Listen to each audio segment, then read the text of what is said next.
I check is that in my name you shall cast out the devil, you shall speak with new tongues. He never mentioned in my name you should deal with principalities, because when you are dealing with principalities, you deal with principalities not just by prayer, but also by principles, character, mentality. So poverty is not a demon. Poverty is a principality.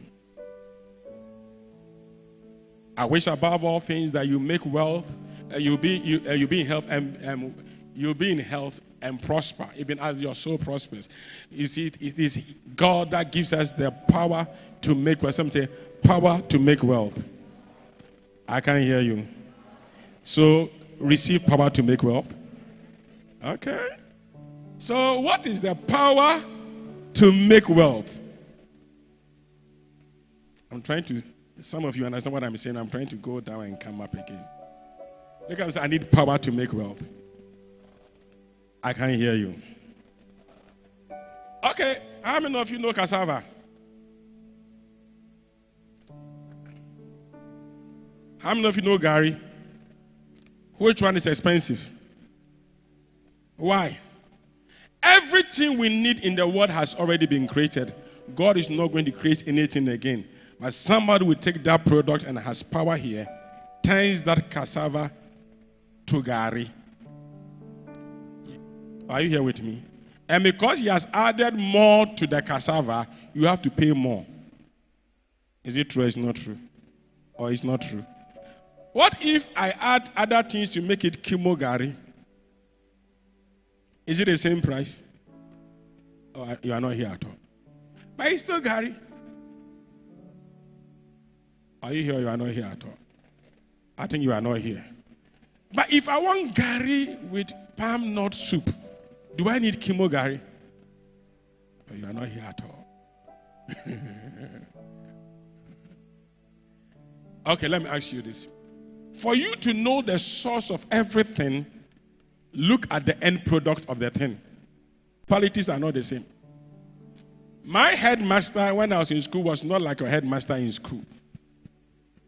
My headmaster, I was telling some people, I went to Adisado College. First time I was in school, my seniors were going to intercolleges. They gave me, my seniors were holding clubs or hockey sticks. And my senior gave me catapult. We are going to interco. I will not run. But I was holding catapult. I didn't know why. When fight ensued, nobody told me to start using my catapult. I was using the catapult, and I was not doing it well until I saw my housemaster. I said, my housemaster, my headmaster, come to me and collect the catapult from me and say, give me stone. Now, if you see your headmaster, we are in a school that the team they put in your head is either the first or with the first. So if you either first, second, or third, fourth means you must collapse the meeting. So we were going to be fourth or fifth, and the meeting must end. And so here we were fighting. Are you here with me? You are not here with me. Are you here? You are not here. Do you think when I come out of school, I will easily give up? Oh, answer me.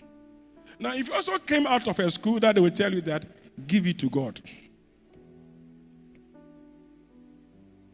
I know here. Yeah. Oh, are you here? You are here. So you see, as for God, He's everywhere. But hear me, the principalities that govern nations are not the same. So let me give you an example. Over here in Ghana, you can urinate on the street. If somebody talks, you can even insult him and his parents. Is it true or is it not true? But as soon as you get to Europe, nobody tells you not to urinate on the street. Actually, it is not written on the wall. Here you see it written on the wall and you still will do it. Because you know that the person who has written it doesn't have rule. Please, are you here with me? You are not here with me. So Daniel will be in Persia and will decide to intercede because he has read a book. Now, Daniel did not intercede because of anything. Daniel interceded by knowledge. So Daniel chapter 9 will say that in the year of Darius, I, Daniel, understood by the books that the captivity of Israel is supposed to be over by 70. So he's reading the book and finds out that I cannot be poor again. Say, I can't be poor again. Say, I cannot be the same again. I will not fail. Say, I want to make it. So, is anybody up there? I think I quoted Daniel chapter 9. So, he can't fail. So, he decided that he was going to activate what he has read in the book through prayer.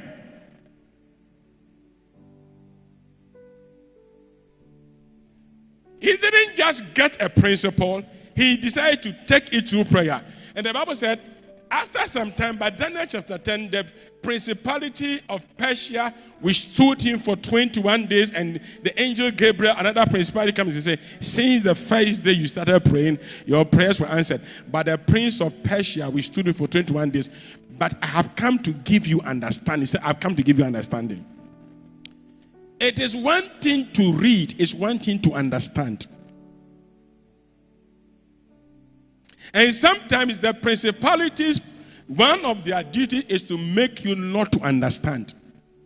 Some say you are reading Old Testament. Okay. In John 12:40, Jesus, quoting from the book of Isaiah, said, the prince of this world has blinded them, hardened their heart, lest they become converted and be healed. So he said he has blinded their eyes, hardened their heart, that they should not see with their eyes, nor understand with their heart, and be converted, and they should be healed. You blind? Is your heart hard? So you know something? Do you know that there are so many people who are in this world that one of the problems they have is that they are blind? Look at them, are you blind? Now, if we are not blind, how can somebody sell his land to somebody to use for galamsey, and the person is making money and you are poor? You come and see your building, which is sun building, and say, I'll give you $1 million for this. Say, hey! You give me $1 million, I'll go and buy a house at Accra. And the person will take that land, take everything out of it, and become a billionaire, because you didn't know that that sand that you were sitting on was gold.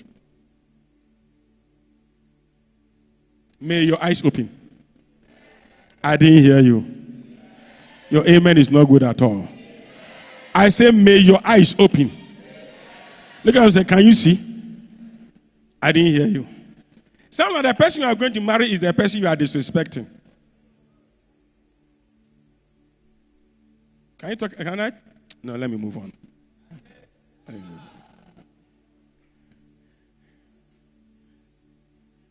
Look at somebody. Can you feel?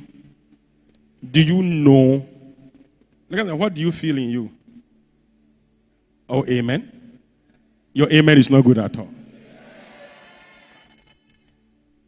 Give the Lord a mighty clap of praise. Kinds of even marriage in the Bible. Say 3 kinds. Can I do that? Say there are 3 kinds of marriage. Okay. Number 1, marriage is, ladies, you think men don't like women that desire them? Ask your man.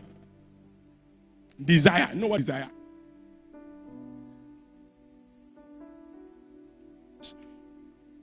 Now God says, because the woman introduced the man into evil, I'm changing the rule. That's the second part of marriage. Now man rules.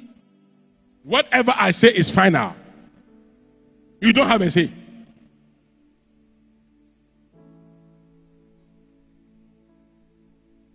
Now by the time I finish the 3, you know which marriage you are in.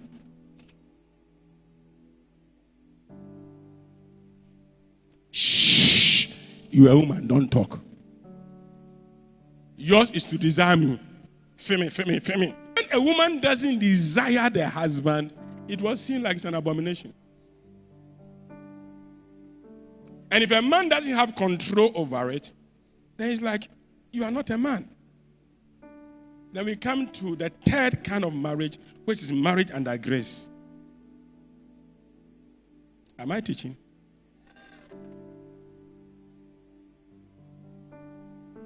This is where Paul said, Let's go back first to the beginning, submitting yourself one to another. Because that was what we were doing in the beginning. But there's a problem. We are still very carnal. So because you are both carnal, listen to this. Wife, submit to your husband. And husband, love your wife. So now these three, which one is being applied in your house?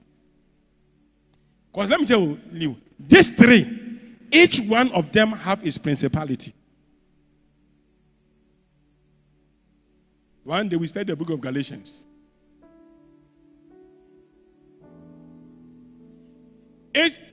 Everybody would have loved the one that both were naked and were not ashamed. That is how in the beginning it was. But in our fallen nature, that is quite impossible. The more I tell you the truth, the more you hate me. I think it's not true. Okay, if like those who are married, let's go and tell each other all the truth.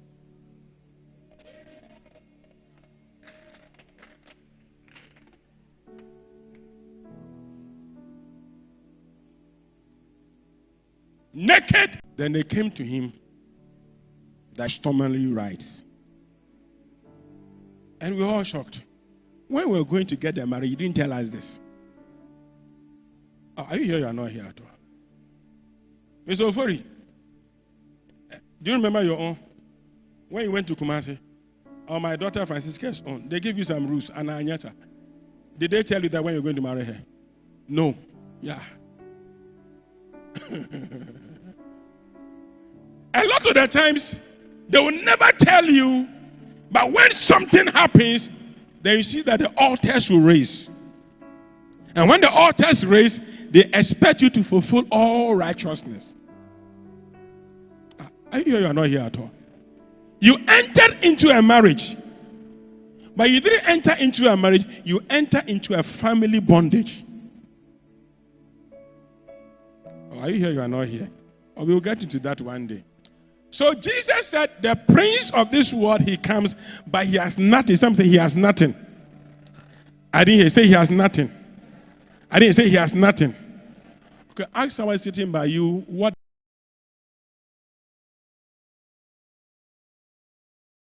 does Satan have in you?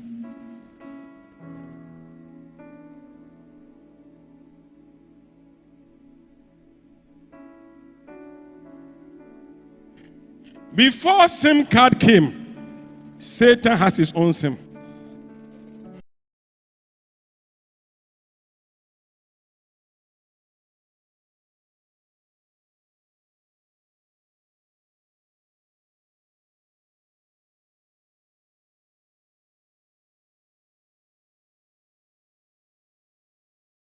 Look on the outward.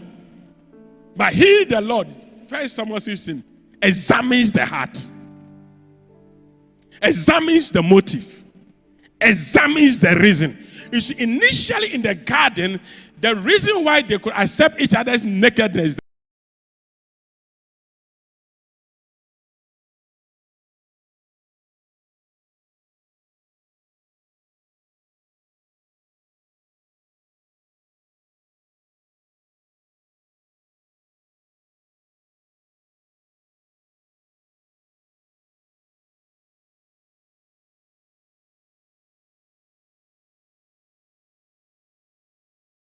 because the heart was what was transparent. It's not naked.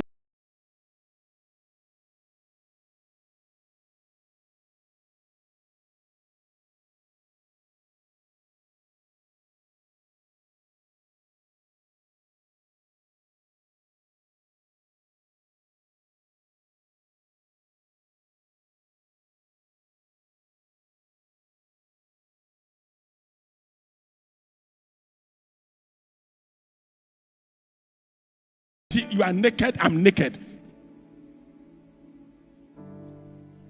Now look at someone sitting around you and say, what does your heart say? You never know. But God knows the heart. And can I tell you this? Every principality that governs a locality knows the heart. I have a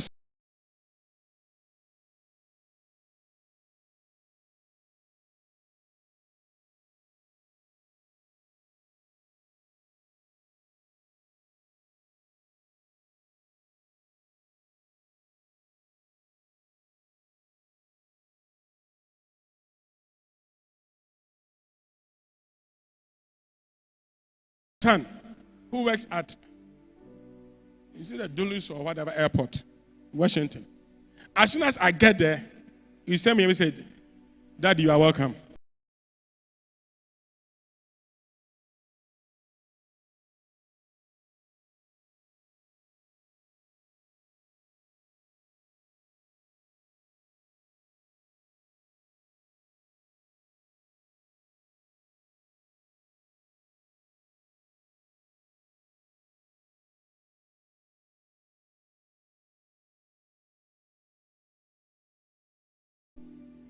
On the phone that I'm in town.